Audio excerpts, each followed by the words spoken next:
कम से कम 200-250 लोग ऑलरेडी मारे जा चुके हैं। 3 साल से मणिपुर आग में जल रहा है, उसके बावजूद भी हमारे श्री प्राइम मिनिस्टर जी मणिपुर में जाके विजिट नहीं करा। सर, ये भी आरोप लगाया जाता है कि क्रिश्चियंस जो है ना वो सबसे ज्यादा धर्मांतरण करते हैं। दिखाओ, जब उस बहन को करके रोड पे भगाया था, उल्टे सीधे जगह से टच किया था, इन पे कौन ध्यान देगा?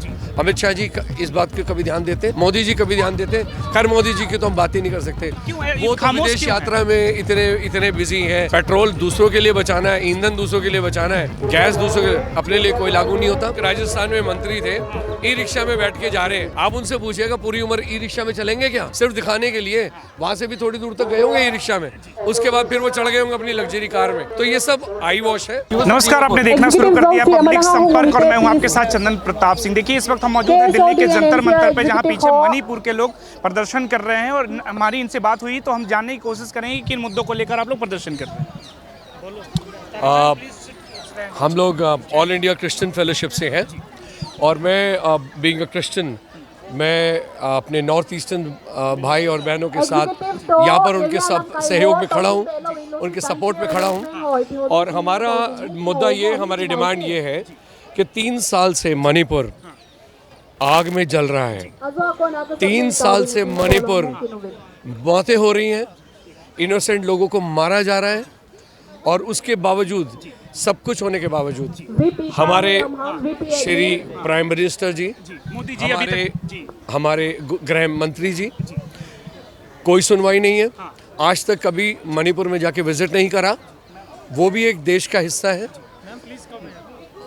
प्रेम और बड़े देश प्रेमी लोग रहते हैं, वॉयलेंस को पसंद नहीं करते, लेकिन आग में जल रहा है उसके बावजूद भी विदेश घूमने का टाइम है, लेकिन अपने देश में जो शांति फैलाने के लिए संदेश देना है, धर्म की लड़ाई लड़नी है, हमेशा एक दूसरे को लड़ाना है, लेकिन प्यार मोहब्बत की बात कहीं नहीं है उनके पास। अभी भी तो अलग अलग मंचों से सबका साथ सबका विकास की बात करते हैं, तो मणिपुर इसमें क्यों नहीं है सबका साथ? का विकास कहाँ है? जब उस बहन को करके रोड पे भगाया था, उल्टे सीधे जगह से उसकी जगह पर उसको टच किया था और आगे जाके उसको बहुत बुरा हाल किया, तब मोदी जी कहाँ थे? सबका साथ सबका विकास। वो उस बहन के साथ विकास हो रहा है क्या? ये बताइए मुझे, वो विकास हो रहा है?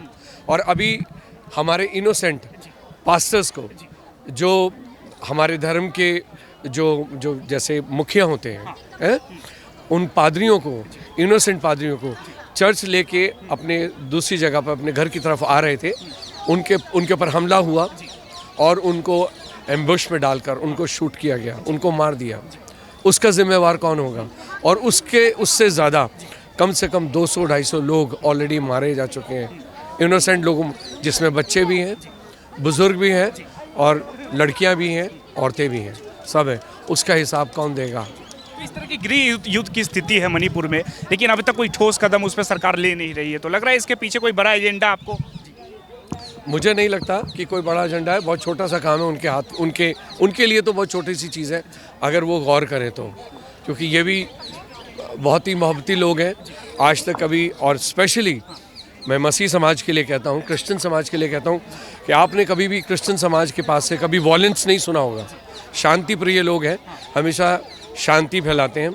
आप स्कूलों में जाएं, आप अस्पतालों में जाएं, आप आश्रमों में जाएं, वृद्ध आश्रम है, बेबी चाइल्ड ऑर्फनेज है, लेप्रेसी मिशन है, ये सारे क्रिश्चियन चलाते हैं।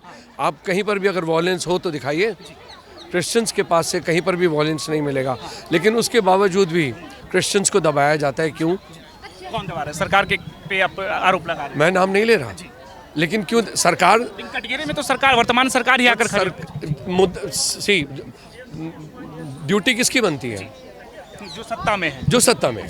फर्ज किसका बनता है? जो सत्ता में है। आप सत्ता में रहते हुए इनोसेंट लोगों को मरवा रहे हो, वो मर रहे हैं। मैं कहता हूँ, मैं सरकार पे दोष नहीं दे रहा, लेकिन मैं इतना तो कह सकता हूँ कि आप सत्ता में बैठे, ये ड्यूटी आपकी बनती है। आप इनोसेंट लोगों को जो ये मर रहे हैं, इन पे कौन ध्यान देगा? अमित शाह जी इस बात पे कभी ध्यान देते? मोदी जी कभी ध्यान देते? खैर, मोदी जी की तो हम बात ही नहीं कर सकते। वो तो विदेश यात्रा में इतने बिजी हैं कि उनको पेट्रोल दूसरों के लिए बचाना है, ईंधन दूसरों के लिए बचाना है, गैस दूसरों के अपने लिए कोई वो नहीं, अपने लिए कोई लागू नहीं होता। उनका काफिला चलता है कई कई 100 गाड़ियों के साथ, यहाँ तक कि उनके नीचे जो मंत्री हैं वो भी दूसरों को सिखाते हैं, अपने लिए कोई कुछ नहीं है उनके पास। मेट्रो में घूम रहे हैं, कह रहे कि अब गाड़ियों को हम बहिष्कार कर कुछ नहीं है, वो सब दिखावा है, वो सब दिखावा है। मैंने देखा अभी एक राजस्थान में मंत्री थे, ई रिक्शा में बैठ के जा रहे हैं। आप उनसे पूछिएगा पूरी उम्र ई रिक्शा में चलेंगे क्या? सिर्फ दिखाने के लिए। वहाँ से भी थोड़ी दूर तक गए होंगे ई रिक्शा में, उसके बाद फिर वो चढ़ गए होंगे अपनी लग्जरी कार में। तो ये सब आई वॉश है, ब्रेन वॉश है। जी कह रहे संकट की घड़ी है तो लोगों को साथ देना अब चाहिए। याद आया, अब याद आया, मेरे को याद है। साइकिल से जा रहे हैं। सब दिखावा है। आप ये देखिए, एक बार मोदी जी ने बोला था, नेहरू जी ने कहा था कि जो पड़ोसी देश के अंदर लड़ाई होती है तो उससे हम पर प्रभाव पड़ता है, राइट। और वो इस चीज़ के लिए वो खिल्ली उड़ा रहे थे उनकी। मैंने अभी देखा था एक रील के अंदर, अब पड़ोसी देश के अंदर लड़ाइयाँ हो रही हैं, अब हमारे पर प्रभाव नहीं पड़ रहा, और हम अब जाग रहे हैं। जो हमें 3 महीने पहले जाग जाना चाहिए था। सर ये भी आरोप लगाया जाता है कि क्रिश्चियंस जो है ना वो सबसे ज्यादा धर्मांतरण करते हैं। दिखाओ। ये बीजेपी वाले ज्यादा करते हैं। मैं तो कहता हूँ अगर किसी का धर्म परिवर्तन किया है तो दिखाओ, एक भी प्रूफ ला दो, एक भी, लालच दिया जाता है पैसों का। एक भी दिखा दो।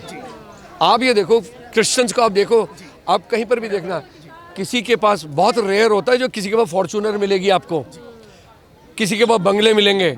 हम इकोनॉमिकली इतने सिंपल हैं, इतने नॉर्मल तरीके से हमारा लाइफस्टाइल है, कहीं पर भी नहीं है ऐसी चीज़ें। इसलिए दबाया जा रहा है कि आप लोग पढ़े लिखे, ये कह सकते हो आप, हम पढ़े लिखे हैं, जागरूक करने का काम करते हैं बिल्कुल समाज को। हम ये कह सकते हैं कि हम पढ़े लिखे हैं, हम जागरूक हैं और हम अवेयरनेस है हमारे अंदर, दैट्स ऑल। इससे और कोई वो नहीं है। इसी से खतरा है कि हिंदू खतरे में है, उनको क्या जवाब देंगे? कोई नहीं। ये देश है, देश प्रेमियों का देश है ये। झूठे बातें करते हैं। हम इसके बारे में कुछ नहीं, ये देश प्रेमियों का देश है।